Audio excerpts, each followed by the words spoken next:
Hello, everybody, and welcome to our Critical Pedagogy Workshop this afternoon. We're waiting for our presenter, and we should get started shortly.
Hello, everybody. Welcome to the next installment. So, buenas tardes y bienvenidos a todos.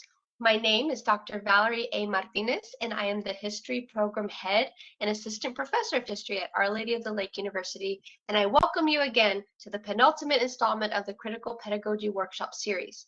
This series is designed to introduce educators, students, and community members to strategies that will promote inclusivity and equity when engaging students.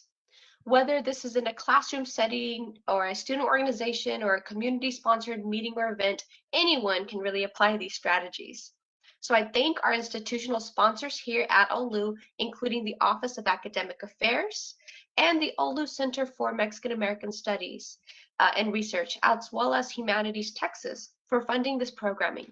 I would like to introduce Dr. Rosalind Evans and thank her for her presentation, Moving Beyond the Binary, Illuminating Inclusivity in Academia. This workshop will offer discussions of various concepts of gender, gender expression, sexual orientation, and intersectionality, as well as offer historical components on the importance of and impact of the exclusionary approach of inclusive and gender-neutral language implemented in classroom settings. And we also hope that you will join us for the syllabus redesign workshop on Monday, April 19th, where we will continue to explore this terminology and its historical legacy, and also discuss ways of moving beyond the binary in our pedagogical practices. In addition, the workshop will include techniques that will be utilized to create inclusive and welcoming spaces that respect diversity of individuals' intersecting identities. So Dr. Evans is an assistant professor with Wharton School of Social Service at Our Lady of the Lake University. Through her work with youth at risk, she developed a passion to work towards creating welcoming and inclusive spaces, regardless of race, age, gender, gender expression, or sexual orientation. She's a Safe Zone Ally Facilitator, co-founder of the Thrive LGBTQ+ support group, and one of the co-faculty advisors for the Alliance Student Organization at OLU. Her research interests focus on the coming out process, campus climate, identity development, and intersectionality. Thank you, Dr. Evans, for participating in this series, and you may take it away. Okay, well, thank you very much for having me. I will go ahead and see if I can get my presentation to share. Get that going here.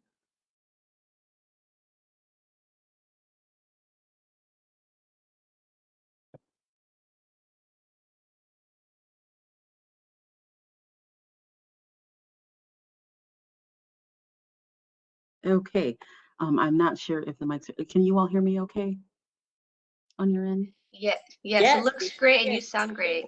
Okay, perfect. Just making sure. I think this is my first WebEx presentation versus all the other platforms I use. So please bear with me. So yes, moving beyond the binary, illuminating inclusivity in academia is what I will be discussing with you all today. I know there was just a beautiful introduction done for me, but I just wanted to give a little bit of context about some of the courses that I teach. So I am with Wharton School of Social Service. My pronouns are she, her, and hers. And some of the courses that I have had the opportunity to teach while being at Wharton focused on human behavior in the social environment. I teach our LGBTQ issues course, as well as program evaluation, which is essentially like a research course for our master level students. So I do teach in our master's program and our undergraduate bachelor's program, face-to-face and online, which of course now, unfortunately, we are all currently, well, many of us are currently online. I also teach art policy and the undergraduate research course, just to name a few out of several others I've had the opportunity to teach. But I share these courses with you all just to give some context as we move throughout the presentation today. I will be discussing different ways that I have incorporated forms of inclusion within these class formats. So going across an array of looking at a theories course, a research course, a policy course, and an LGBTQ related course. So a little bit of background there. Okay.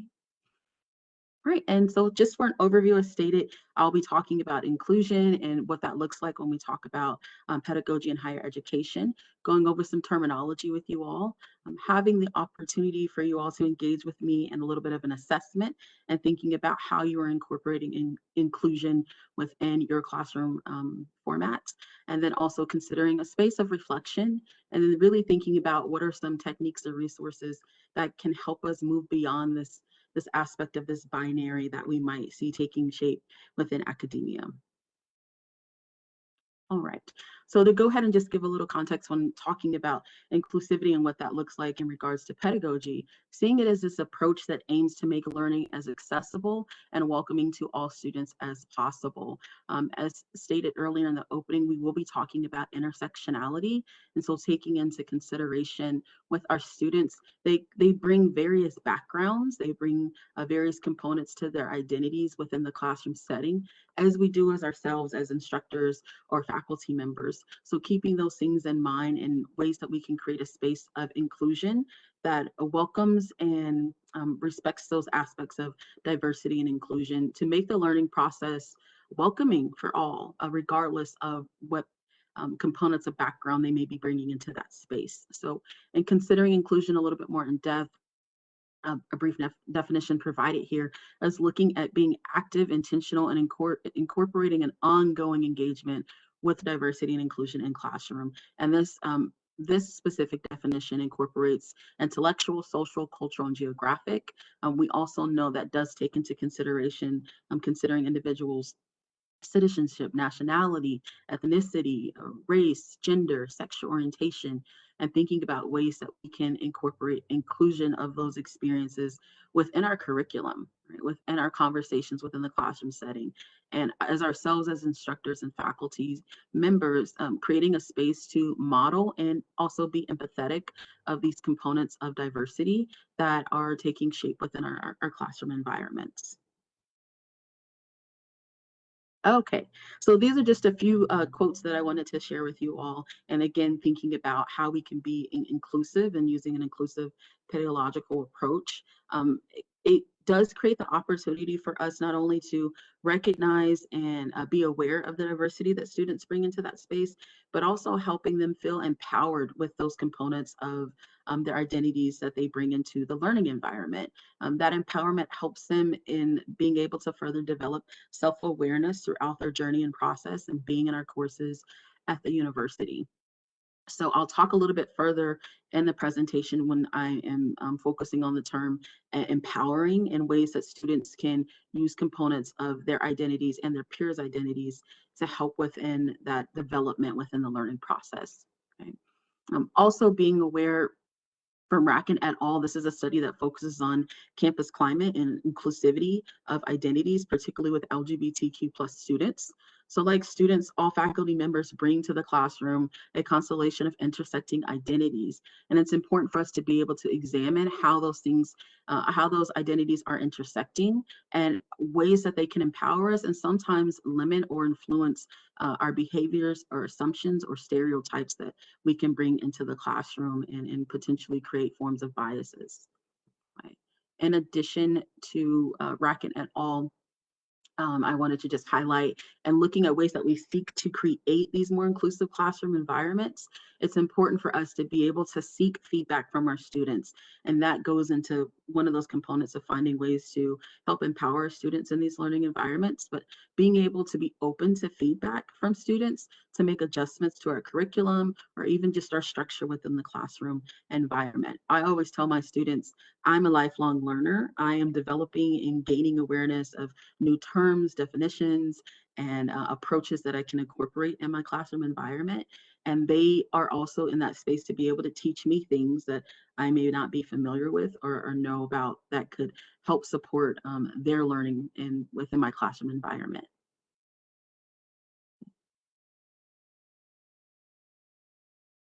Oops. Okay, so I'm going to go over a little bit of terminology with you all, and I will share some of these terms may be fairly familiar to you, and you may already know the concepts to them, but I just wanted to give a little bit more information on these terms as I move throughout the presentation. So binary, when thinking about the binary, I always wonder with students, what's the first thing that comes to mind? And not just students, even with faculty, colleagues, peers, when you think of a binary, what comes to mind? And so taking into consideration the sense of two, right? So I hear students give feedback of, oh, it's two things, or it's this or that. So it's either one or the other, not a mixture, not a combination in between. So really seeing just kind of this dichotomy, if you will, of two separate things. So, and looking at a few definitions pertaining specific to binary, it is relating to two things, right? That compose or evolving of two components. Now, when we look at binary and we tie that into gender, so throughout our conversation today, we are going to be looking at moving beyond the binary within academia in relation to different aspects of identity, but really looking at ways of gender binary has been constructed and developed within our components of higher education and ways that that has lent to the learning environment for our students. So looking at gender binary, a few definitions listed here. Have come into shape from various websites like GLSEN and HRC that really look at definitions and terminology revolving around LGBTQ identity and gender. So looking at the classification of gender into two distinct opposite forms of masculine and feminine, whether by social systems or cultural beliefs. So that part right there, I'm gonna take a moment to reflect on when looking at social systems or cultural beliefs. So when looking at gender, this is a term that is a term that's been socially constructed, right? So society has set into place this expected norm of components of gender and how we might engage and interact with others based on gender roles in our society or how we may go about performing gender. So there has been several scholars who have criticized and looked into further developing the component of gender as not necessarily just being something that's a noun, but actually something that we are doing.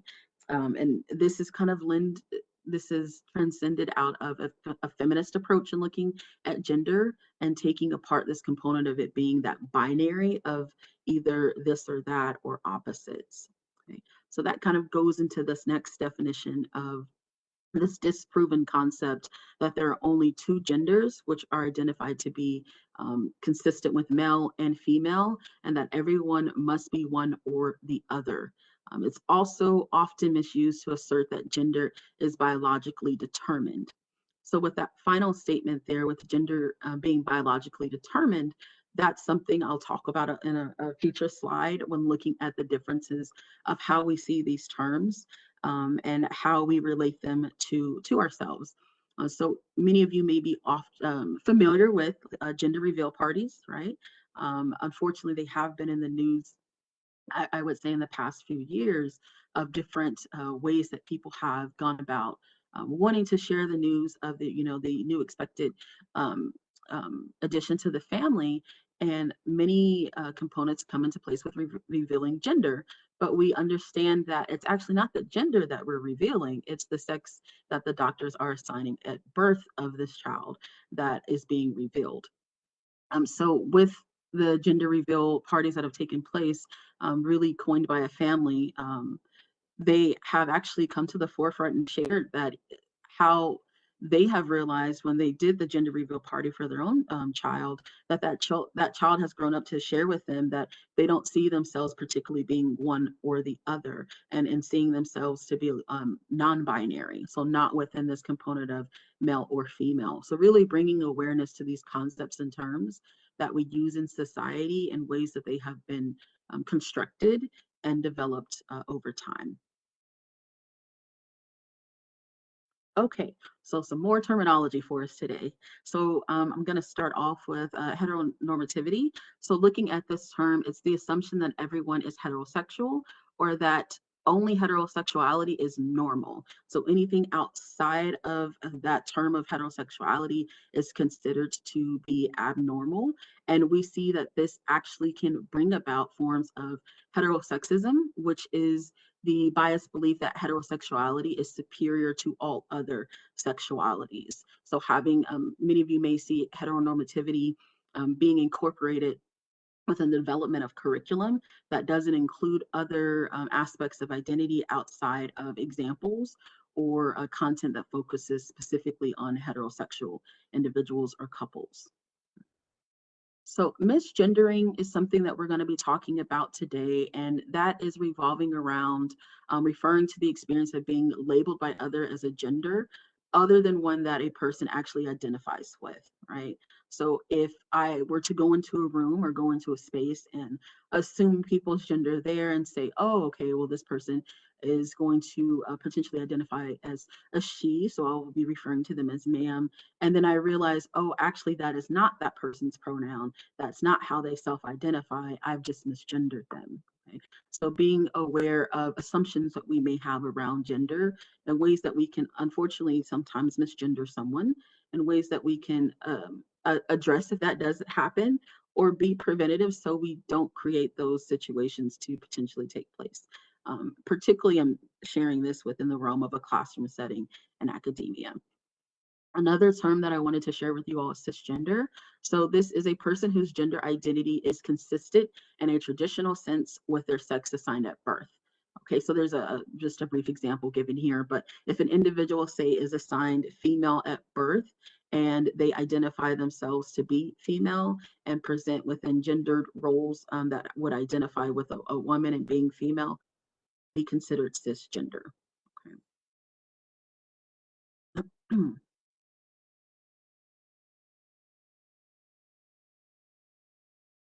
And I have to share, if there are questions coming up in the chat, um, if someone can please let me know so I can make sure that I'm able to see those and address those as well as I move throughout. I know this may seem like a ton of content. If I'm talking too fast, I do apologize. I also want to share some of this content is also information that we include in our Safe Zone trainings with the Alliance and the LGBTQ plus course, going over some of these terminologies and ways that we can be familiar with them and incorporate them in a learning environment for our students. And please let me know if this is kind of set up for questions to be at the end, that's fine. But if they're open for me to be able to respond to in the middle of the presentation, please let me know. I just want to be cognizant of time that I have. No, yes, thank you, Dr. Evans. And it's honestly up to you. If we do have one question here, if you would like to address it now before you move forward, or we could save it for the end. It's honestly up to you. But the student, I think it's, I'm not sure. This person asked, what would a respectful title be that is gender neutral instead of ma'am or sir? Very good question. Oh, that is a good question. So thank you for reading that off to me. And I am going to take a moment to reflect on that later on in the presentation because I actually addressed that. So thank you for presenting that. So having a more gender neutral term besides ma'am or sir.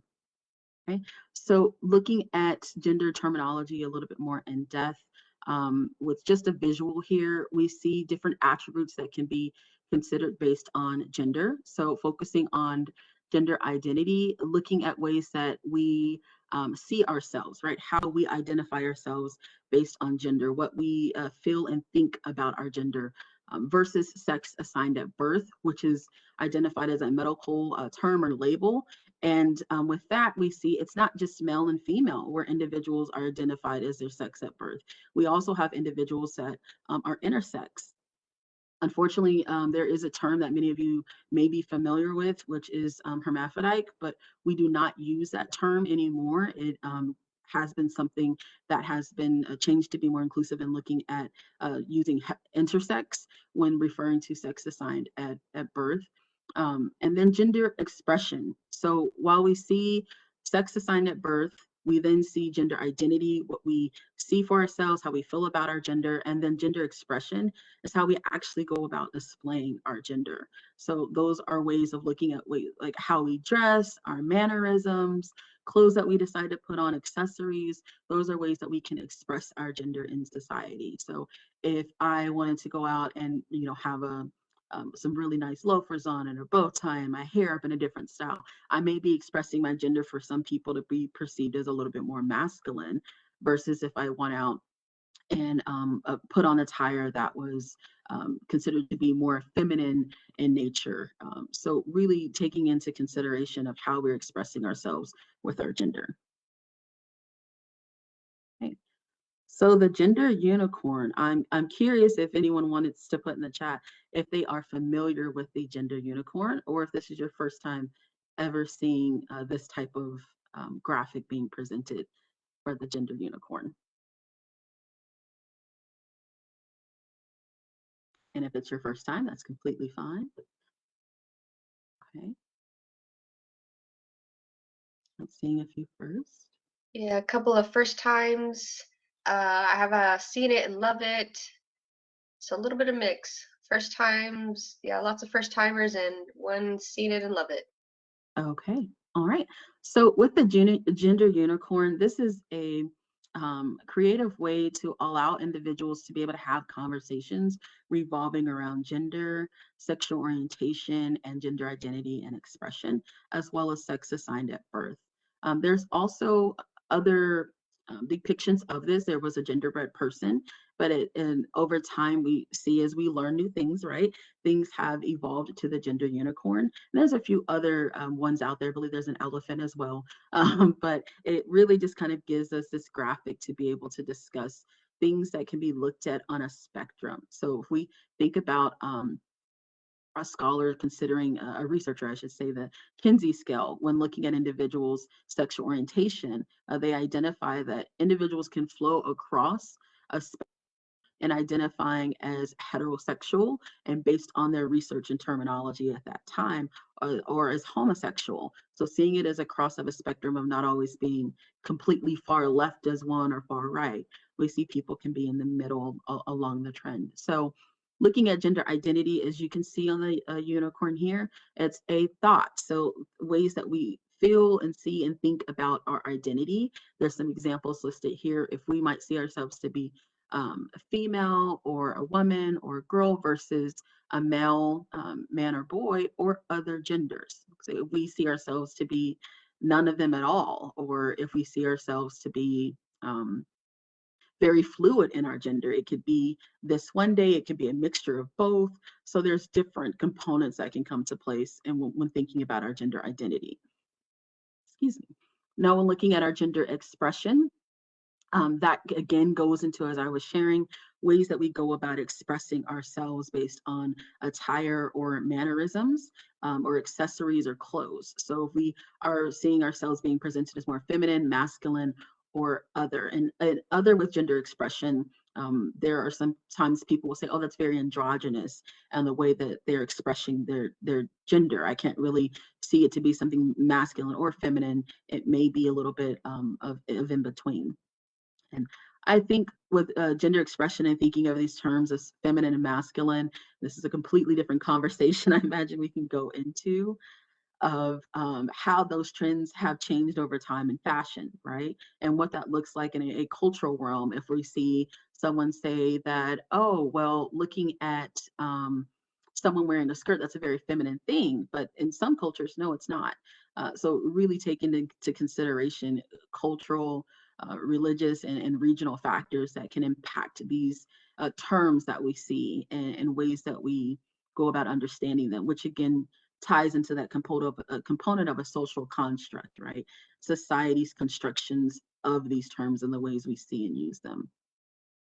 So the example again as the sex assigned at birth, if you look at the unicorn, you can see where it is located on the unicorn, which is typically a biological component that takes shape again with infants at birth being able to identify what their sex is. If we look in the center of the unicorn, it gives us some hearts. So that's looking at ways that we see components of sexual orientation. So who are we physically and emotionally, and at sometimes romantically attracted to. Right? So do we see ourselves being attracted to a woman, a man, other genders? Do we see that being different from a physical attraction versus an emotional attraction? So this graphic I've used with young adults, I've used it with youth, and created a space just to kind of sit down and we go along each area and kind of draw out, where do you see yourself kind of following on this arrow in regards to your gender identity, your expression, or your sexual attraction. And I'll have some students tell me, well, I see myself to be, I say students, but these are youth that I have worked with who are in high school, middle school, and they'll share that their gender identity may be something, if they are assigned male at birth, but they feel that their gender identity is gender fluid, so they would pick other. They feel that there's some fluidity there. And then they will share with me, although they have fluidity in their gender, they are physically attracted to women. I've had other students tell me that they were assigned female at birth. They see themselves to have a gender identity that is female, but they present their expression of their gender with a mixture of other, a little bit more of both. And they are emotionally and physically attracted to women. So really seeing how these things can transition and intersect across looking at our identity, our expression, and our attractions to others. Okay. So a lot of diversity within this graphic. Okay, so in considering gender identity, I put together this slide again, taking into consideration global aspects and cultural components that take shape when we're thinking of gender identity. So on the previous slide, you will see at the top, it had other, right? So oftentimes, I say oftentimes, I've had conversations with people where they'll share, oh, there's only two genders. But historically, not necessarily the case. There is historic evidence that for centuries there have been identified to be third genders, fourth genders, and fifth genders. Even here in the US, I have a couple of examples listed here, but particularly thinking about two-spirit individuals, aligning with Native American or indigenous communities. And so two-spirit is identified to be an umbrella term that is incorporated in looking at various tribes and how they would identify individuals who take on both male and female characteristics as far as maybe gender roles and expression of gender. We have other examples listed here on the left. There's this really interesting website that allows you to look at a map of the globe, and it has in various areas throughout the globe where we see more than two genders being recognized and represented within cultures. So the Hijra, for example, located in South Asia, there's a few different countries listed here, but looking at India as being prominently known as a third gender there, and looking at ways that this community is known to be in different ways, aspects of people going to them for spiritual needs or connection and support, of seeing them having these roles of both aware of the masculine and feminine components. So with the two-spirit individuals, they were known to be very sacred individuals and spiritual individuals. However, with colonization within this particular country, we have these situations where it occurs if you are unfamiliar with it or you fear it. Sometimes you try to get rid of it, right? So unfortunately, we've seen a lot of Two-Spirit individuals who were murdered due to those components of people not really knowing what they were representing and what it meant to kind of take on both these gendered roles and present in certain ways. But there are a few examples listed here. Even consider the Fa'afafine and Samoa. And with these third genders, again, kind of sharing with that unicorn I just presented, although we see individuals taking on different gender roles or different expressions, that doesn't necessarily say that their sexual orientation is something that is impacted by that. And I want to give an example of that. So if it's someone who is identifying to be Two-Spirit and they are say, for example, born assigned male at birth, and they see themselves taking on Two-Spirit characteristics, it doesn't necessarily mean that their sexual orientation is they're attracted to men. The sexual orientation, they could still be attracted to women, or they can be attracted to individuals who might identify as trans. So being aware that there are differences when looking at those attractions and revolving around sexual orientation and physical romantic attractions versus gender expression and gender roles.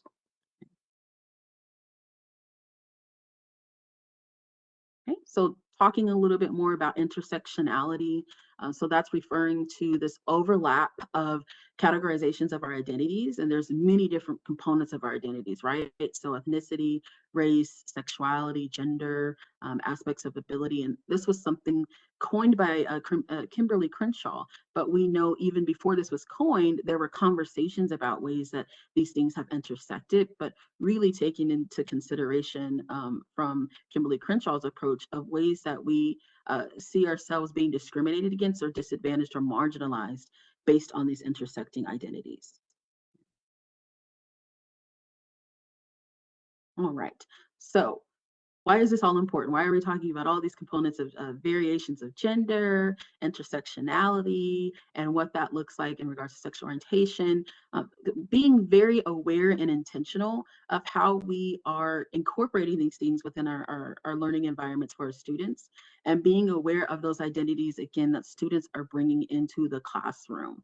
Right? So inclusion in higher education, here just providing some awareness of what inclusivity could mean in when we work to incorporate that into the course, our courses and the class environment. So it can help promote diversity in the classroom space.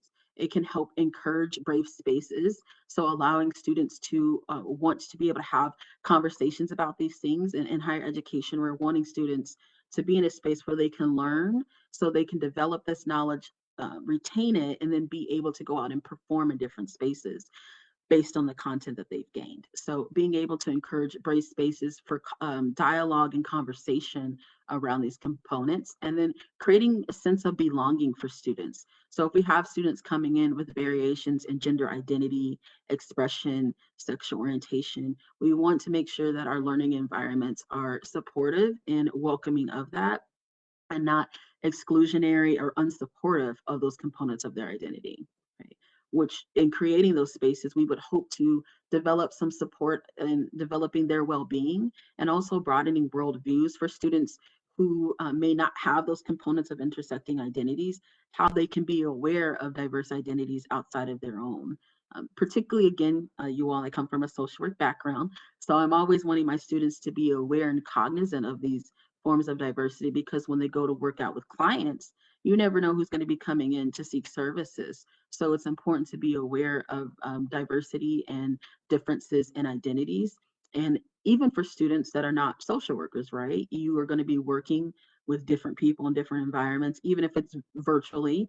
If you say, I don't want to work around people, I want to do work at home on the computer, you're still going to be having to engage with someone. And it's going to be important to know about these differences and ways that we can engage with one another and create welcoming spaces.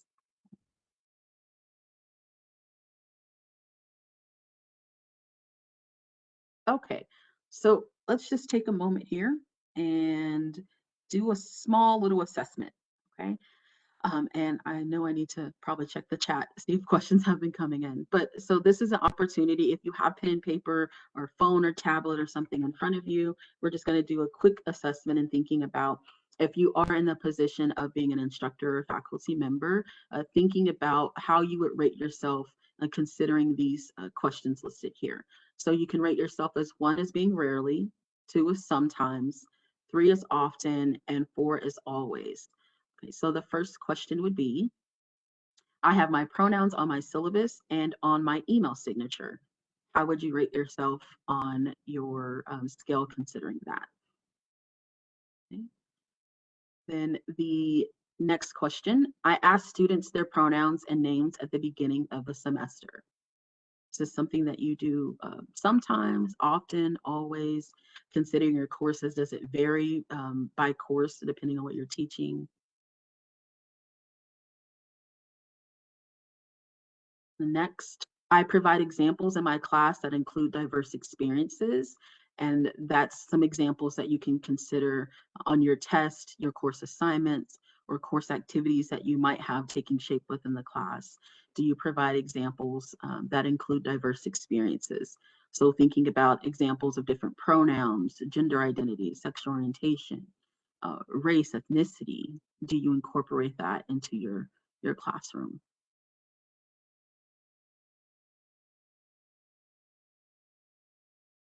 Okay. Next, I address assumptions of my students as well as myself in my courses. So if you're having experiences where you notice that there are some assumptions that are being made within the class, do you take time to address those? If you have made assumptions and you've noticed it or someone has brought it to your attention, do you take time to address that within the class?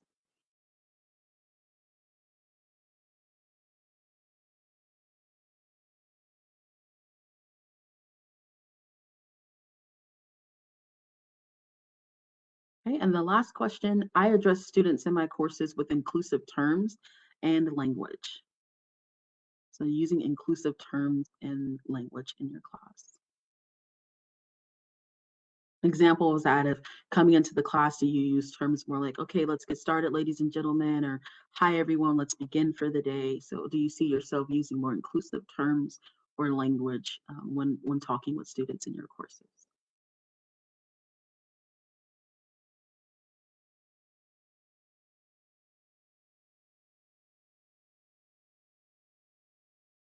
Right, so that is a total of 5 questions. So if you would like to share, by all means, you do not have to if you don't want to, but if you would like to share, if you could please share with us the score that you've identified for yourself in the chat.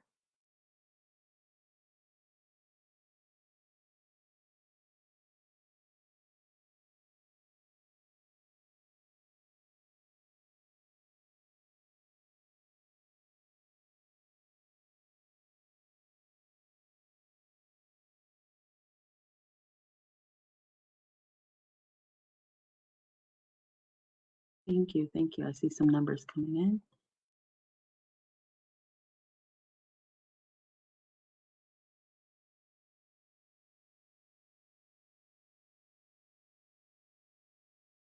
Okay.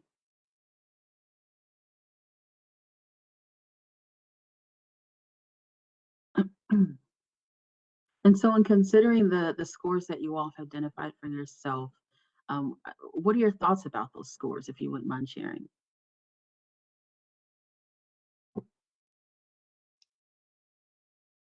So we have one kind of in response to the question that you asked with another question. It's can asking students to present their pronouns openly in class be threatening to students who may not have the opportunities to openly express their gender identity?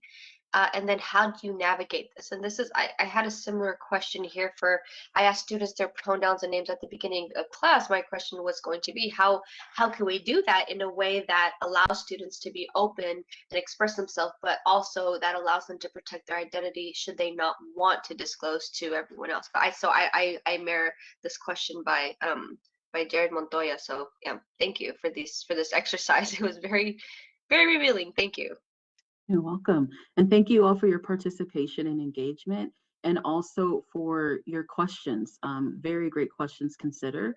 I want to make sure I didn't miss any others. Um,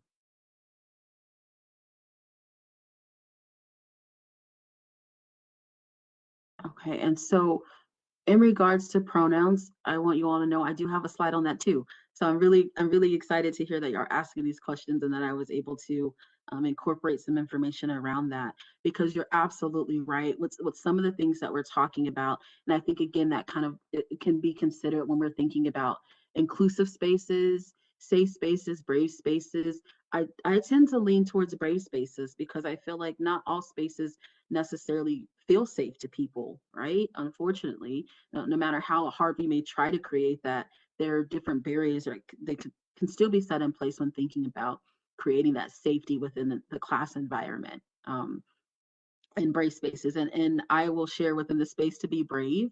Me being a faculty member who is African American, identifying as a female, and LGBTQ, I think about those intersecting identities and what that looks like in a classroom for students learning from someone like me, and how I'm able to engage and share, but also feeling brave enough to share components about my own identities with them in ways that they might feel or respond to that. And just to be quite honest, even at a Catholic university. So those are things that I take into consideration when I'm working with students of when I'm in spaces of feeling brave. And I noticed, for an example, last fall, I was creating my own introduction voice thread for my students.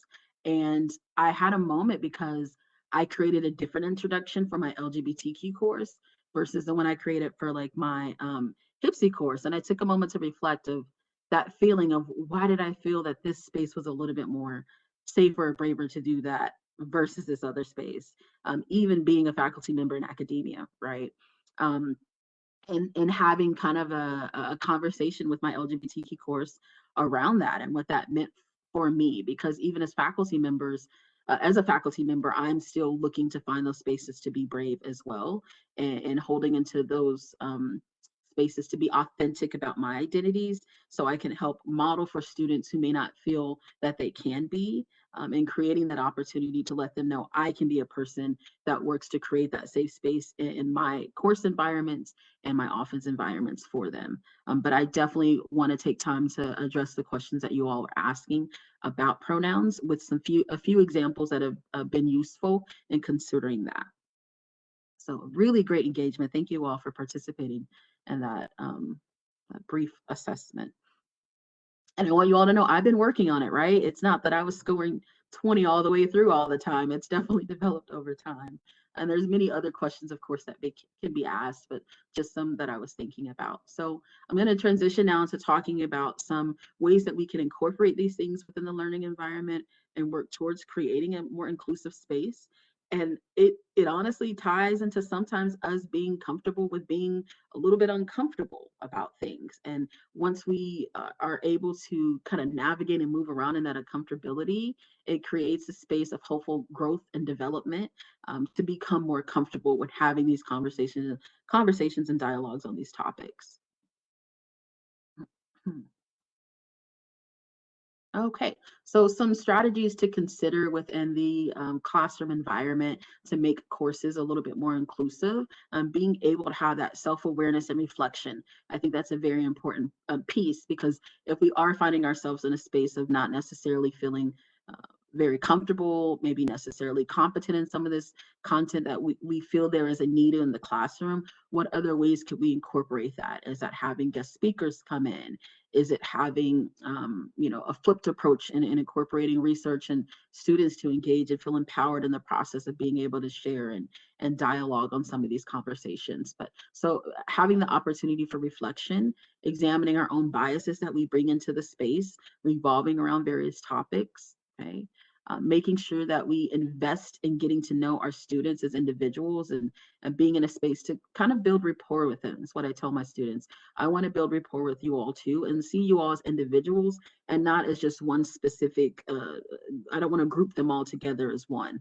Well, that's just that HIPSI class. It's, well, no, I have 30 individualized students within this class who all bring in different experiences, backgrounds, beliefs, and knowledge and identities. So really making sure that I take those components into consideration. Um, within my classes, really being aware of developing expectations and guidelines early on in the semester, so I can be aware of, so students and myself are aware of those expectations. So when in my courses with social work, sometimes we have challenging conversations. We have topics that students might not always feel comfortable with, but letting them know within this course environment, I work to create that brave space and inclusive space. We may not always agree with one another, but we need to be aware of diversity, differences, and being respectful and mindful within this space. So setting those expectations and guidelines early on in the course.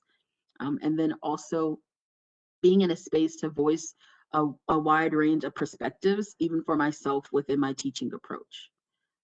Another additional strategy is having that opportunity to take time to address those challenging conversations or situations that may come up. And I'm going to share with you all an approach. It's called NAME. It's something within that's been developed from social workers looking at microaggressions within the classroom. It definitely can be incorporated when having challenges revolving around these topics we are discussing today. Okay, so let me go back. Pronouns. So I know early on I mentioned my pronouns when sharing with you all is she, her, and hers. There are also spaces where I use she, her, hers, and they, them, their. Particularly within the school environment, I mostly use she, her, and hers. So when looking at pronouns, we see that there are different pronouns that are listed that also include gender neutral pronouns. So they, them, their, z, their, zers, and z, here, and hers. There are additional pronouns that are neutral that are out there. These are just a few examples for you all to be aware of. If anyone is interested, I do have a handout that has these pronouns with additional ones and examples of ways that you can use them within a sentence structure. I know we have had conversations a lot of times with students where I will put they, them, and their on some assignment or activity. And the students will sometimes say, oh, no, well, it's actually she. And I'm like, no, it's they. They are so familiar and sometimes conditioned to think it has to be she, him, or he, her, when there's actual neutral ways to incorporate inclusivity of other identities as well. So they are an active member of the Vanderbilt community. The other lab members rely on their expertise. So thinking of they, them, and their is also identifying with individuals' pronouns and not necessarily just encompassing a plural approach when looking at something. And this has also been updated within components of the dictionary to see they, them, and their to reflect on someone's identity. So this is just a quick example of seeing ways that we can be aware of how pronouns can be used to include gender neutral pronouns as well.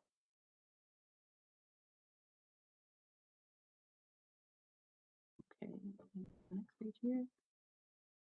Okay, so if we find ourselves in, this is kind of lending to the question that was asked about pronouns, if we don't want to make assumptions about anyone's pronouns, or if we want to be mindful of their pronouns. When I say assumptions and not wanting to misgender anyone or misuse their pronouns, we also want to be respectful if a person is using pronouns within the classroom environment. So for example, there are experiences that I have with students who will share with me, these are my pronouns, but I don't use them in class.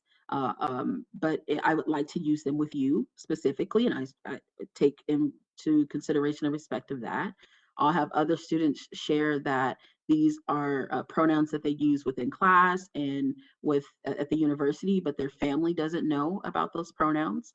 So really, I take into that consideration of being aware and cognizant of when a person shares their pronouns with me, is it something that is used specifically just within this learning environment, specifically with me, or do other people know?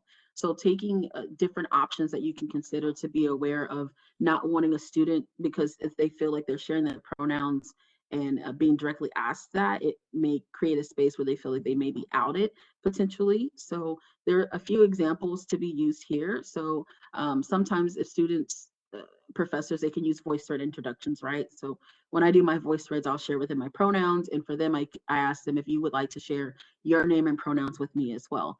And a lot of times students are really not sure what I mean by pronouns.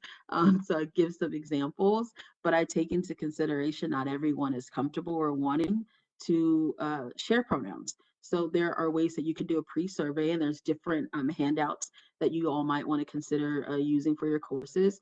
And it lists a couple of things to kind of get to know them a little bit better, right? So asking them the name, major, if they want to share their pronouns on that sheet, having a sign-in sheet that they can fill out so they don't have to say it out loud, or allowing them be able to email you their information that may have their name and pronouns on it, or allowing them to come to office hours and share. So there are definitely different ways, and letting students know I never tell them it's necessarily mandated or required, because I know not everyone may feel comfortable in sharing that information.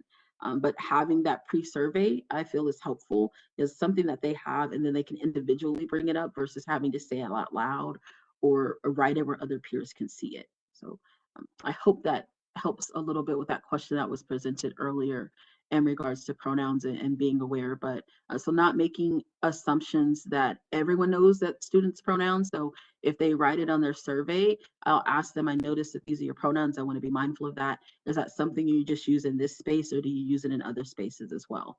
To make sure that I am being respectful of that. I also have students who have been in my courses who will share, my name says this within the course, but I go by this name. And so I make every effort to make sure that that's addressed and changed when we're having course discussions, when we're having reflections, especially in an online environment, making sure students are being respectful and mindful of individuals' names that they've requested in that environment.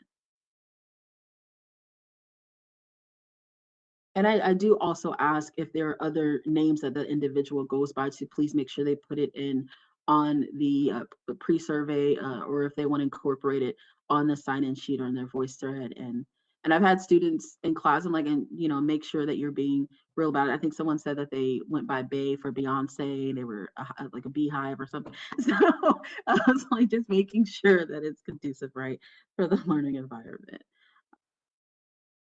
So I mentioned named earlier, and kind of talking about ways that we can work towards addressing some of those assumptions, and as well as checking our own biases and assumptions that we can bring into that space.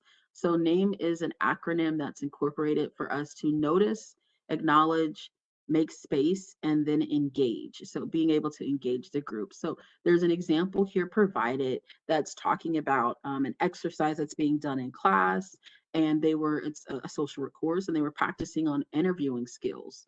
And so the professor moved around the room with each student and was kind of asking them questions and talking to them about their experience. But throughout it, they were assuming everyone's gender. They were assuming their gender, their pronouns when they were speaking with these students. And there was a social work student who raised their hand and pointed this out, that they were unfortunately misgendering these students throughout that experience, right? And so in considering that, as a faculty member myself, I'm always learning, and it's never fun to know that you're the one that's kind of messing up with some of the language and terms, and unfortunately misgendering individuals. But again, it's still a learning experience for us. So with the name acronym that's being presented, as that faculty member, noticing that that mistake was done, taking the time to creating space to hold conversation or address what happened, and engaging them on it, and discussing, thank you for bringing this to my attention, my awareness, sharing that, I do apologize for this situation occurring. I want to be respectful and mindful moving forward, that I'm not making those assumptions, because then that's also modeling that behavior for the students and the class, making sure that we're using that language appropriately with our students, in making sure that they feel included in that space. So this was just a very brief example. There's other examples provided with the name acronym. Again, this was based on misgendering. There's others that look at different aspects of microaggressions, and also just inclusivity within the classroom environment. But it is important that we do take that time to notice and acknowledge it, even if it's something like at the end of class and it just was very quick and took place. We never know how that might be impacting some of the students who've experienced that. So for that next course, making sure we're taking time to make space and engage them on it. I had an experience in co-teaching at one point, and one of the faculty members was using the term queer. And for them, queer was reflected of the community that they were working with, and the content around their engagement with that community. Some of the students I noticed were kind of shifting, a little uncomfortable in the class and hearing that term. So I took a moment I noticed it. I took time to acknowledge it and make space for that, and to share the term, the historical components to that term queer, and how some people are using that term to self-identify while others find it to be very offensive, and being aware that people view terms and language differently, right? And sharing within that context as a learning environment, the term was being used as an organization that was using it in a way to self-identify. It wasn't something as offensively being used towards someone. And after we had conversation about it, the students were more aware, and it was a complete change in mood after that. They thought that the term was being used in an offensive way and being derogatory towards a group of people, versus seeing that it was something that was being reclaimed and used as an identity and ways to incorporate diversity and inclusion at an organization. So that's just another example of thinking about this acronym. Next, taking that conversation on how language matters. So making sure that we are including ways to break that binary. So moving away from that binary. So incorporating terms instead of saying ladies and gentlemen. There's some examples listed here. I usually within my class, I don't want to say, you know, guys and girls, ladies and gentlemen. I will say greetings all, hello everyone, how are you all doing today? I make sure to use very inclusive language, so it doesn't seem like I'm working from a binary component. When I'm referring to individuals, I say partner, significant other, you know, special person in your life. So being more aware of using terms versus assuming.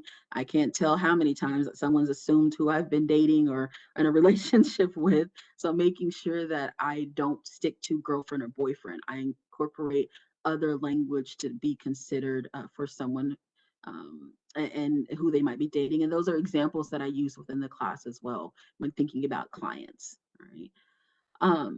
So y'all, folks, guests, those are a few other examples, people, persons that are being used, a human. So when referring to talking to someone, I think there was the question about saying sir or ma'am. I don't use sir or ma'am. I don't use it at all because I don't want to assume. So I typically try to ask other things to help me be able to make sure that I am identifying that person accurately. So I ask, you know, excuse me, what is your name? Or hello, how are you? I'm such and such, and you are, or excuse me, individual. I don't want to say excuse me, miss, excuse me, ma'am. I'll just say excuse me, or can I just chat with you for a moment and take a moment of your time, and allow us to kind of build in that language. Other people in the chat may have different approaches that you use, and there are definitely other examples that we can use besides sir, ma'am, or Mr. or Mrs. There's terms like MX that we can use to be more neutral, but some people may not know what those terms mean. But we do have more neutral terms that we can incorporate besides saying Miss, Mrs. or Miss. But if anyone wants to engage in the chat and share that, I do have resources with other ways to address in language that I can share with you all for those interested as well.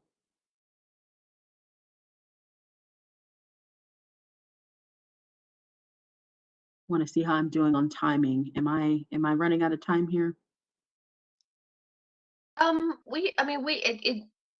You have a little bit of time. Yeah. So we'll make sure to cut it off at 1:45 as the absolute latest. We're almost approaching 1:30, but you're doing great, and there's a lot of engagement in the chat here, so we can wrap up here pretty soon, and then that way we can turn to questions in case folks have them, and be out of here by 1:45 in case people have class. Okay, thank you. I know I have another presentation for our distance ed conference too, so I want to make sure Okay. good on time. Again, this is just kind of moving beyond that binary. There are resources to incorporate more inclusive pedagogy within your class environments for examples of activities, questionnaires that you can incorporate that include inclusive language. So there's a toolkit that's provided here. I just wanted to throw in that link for others who might be interested in that. Also looking at a framework for supporting LGBTQ students. So thinking of ways that we can increase our awareness, okay, have different approaches that we add into our course environment, and then utilizing actual transformative practices based on these things, okay? So being able to, again, look at how we are using language, moving away from a binary or heteronormative kind of assuming language, or even a cisnormative language, those assumptions that individuals might not be identifying as trans within using our language within our curriculum. And then also looking at approaches that can incorporate supporting social engagement, action inclusion that we can prepare our students for and moving forward in their future practice, regardless of what field that they're going into. And a lot of times I take that into consideration by being a role model within using language and incorporating different examples within the class environment myself. All right, so wrapped up fairly well. Okay, so this is just some contact information for me. Again, I'm one of the co-advisors for the Alliance. We put on Safe Zone Allied training, but we also try to have opportunities of other events when we were on campus. I know you all probably were like, we're a little bit more active in having conversations and dialogue of diversity and inclusion and differences in identities. But there's our Instagram there. If you want to follow us, please feel free to check us out there. We have our lavender recognition event that's happening. So we were able to do one lavender graduation, but since then we've been doing recognition opportunities for students to be able to receive the lavender cord for graduation. So we will be doing that and recognizing those students on our Instagram page. We like to also partner up with other orgs and departments on campus. So please be on the lookout for that. There's an event this evening happening to do a quick plug for. So taking place from 6:30 to 7:30 p.m. If you hop onto our Instagram, you'll be able to see in our bio a link to register to attend that event. So looking at, finals are a drag and being able to have a really fun time and be able to see some performances, maybe some of your faculty performing, and just being able to engage with others. So just wanted to share that. I have a couple of resources that shares more about terminology, more about ways to be inclusive with our pedagogy, and knowing when I share with students, these terms can change over time, right? They can shape and change over time. So being aware of lifelong learners, ways that we can incorporate being on top of understanding these transition in language and ways that we're incorporating them in an inclusive space within our course environment. So thank you all for your time. I apologize if that was very, very rushed. I know it's a ton of content, but I hope I was able to touch on some of the questions that were presented, and I'm open to answer any more if any are there for me. Yes, everybody feel free you can either post your question in the chat, or I think we can unmute ourselves. I'm not sure, Dr. Villarreal, can we unmute ourselves? If not, you can just post it in the chat. But a lot of folks had, very specific questions in terms of identifying in hopes of hopefully not misgendering. And I know I had a question, again, specifically to pronouns. Should we find out that somebody wants to be identified as she, her, hers, would it then be appropriate to say ma'am, or should we, as you're saying, should we just start normalizing using these neutral language? What are your thoughts on that? That's a good question, and others may answer that differently. I will share that now.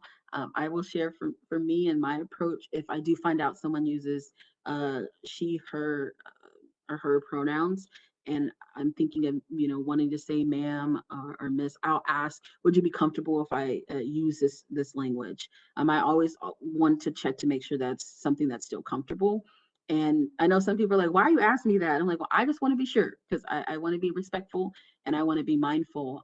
I know I have friends in some spaces, they use she, her, and her pronouns, just because it's they more safe to do that in those spaces versus around, maybe others, friends or loved ones, they can use they, them, their pronouns.